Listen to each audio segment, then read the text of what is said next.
Panipat GT road स्थित आर्य महाविद्यालय के प्रांगण में 7 दिवसीय एनएसएस कैंप का आयोजन किया गया,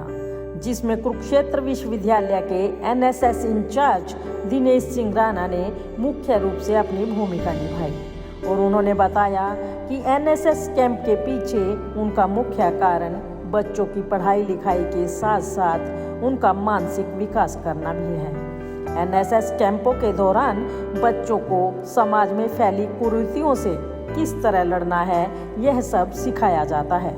क्योंकि बच्चे ही देश के भविष्य के निर्माता हैं और राष्ट्र निर्माण में एनएसएस के विद्यार्थी अपनी पूर्ण भूमिका निभाते हैं।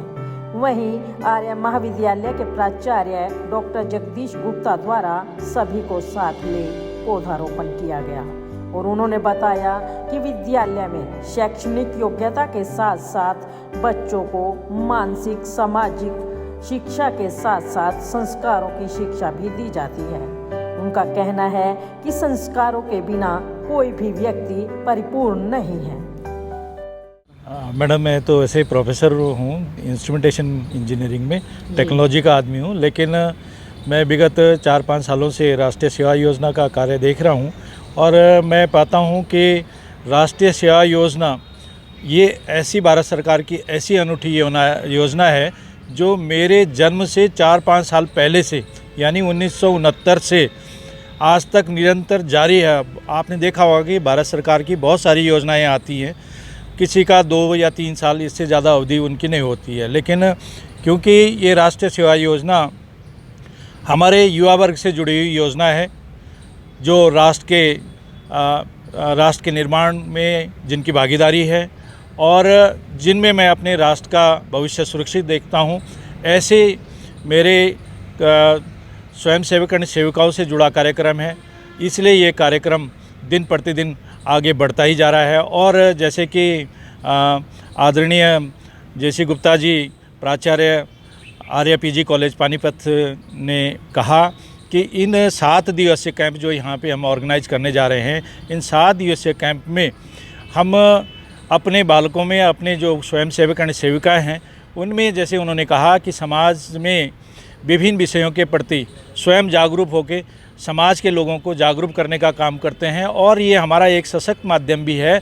कि भारत सरकार की जो भी अच्छी योजनाएं, भलाई की योजना समाज के लिए होती है, हमारे स्वयंसेवकों के द्वारा ही समाज तक पहुंचती है। बताना चाहूँगा कि आज हमारे कॉलेज में 7 डेज एनएसएस कैंप जो है वो शुरू हुआ है, जिसका इनॉग्रल सेरेमनी में मुख्य अतिथि हमारे कुरुक्षेत्र विश्वविद्यालय कुरुक्षेत्र में एनएसएस जो इंचार्ज हैं प्रोफेसर डीएस राणा जी, हमारे निवेदन को स्वीकार करके आज उन्होंने बच्चों को आशीर्वाद देने के लिए यहाँ पर पहुँचे हैं। तो मैं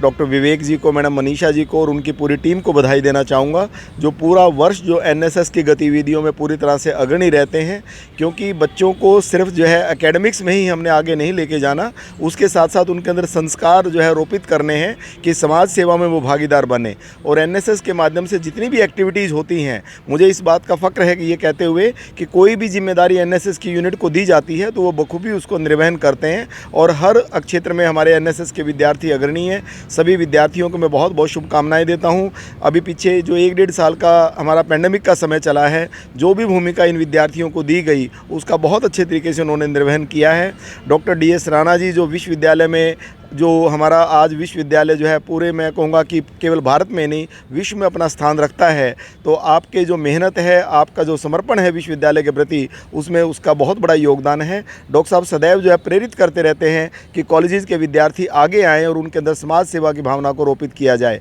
आज पौधारोपण किया गया है, डॉक्टर साहब ने अपने कर कमलों से जो है पौधा रोपित किया है महाविद्यालय प्रांगण में। इसके अलावा बच्चों को प्रोत्साहित करेंगे, कई विषय इस कैंप में लिए जाएंगे, जेंडर इनइक्वलिटी का है, इसके अलावा और बहुत से टॉपिक्स ऐसे हैं फर्स्ट एड से रिलेटेड या ब्लड डोनेशन से रिलेटेड। तो इन बच्चों को पर्पज़ इसके पीछे एक ही है कि बच्चों को सचेत किया जाए कि जिस समाज में हम रहते हैं वहाँ पर यदि कुछ कमियाँ हैं तो केवल सरकार के भरोसे ना रहे, हमारी खुद की जिम्मेदारी भी ये बनती है कि उसमें उनको दूर करने में हम सहयोग दें। तो मैं पुनः आर्य महाविद्यालय परिवार की ओर से प्रोफेसर डीएस राणा जी का हृदय की गहराइयों से स्वागत करता हूं, अभिनंदन करता हूं और उम्मीद करता हूं कि उनका जो प्रेरणा वक्तव्य है मेरे महाविद्यालय के विद्यार्थियों को प्रेरित करेगा। धन्यवाद। जय हिंद।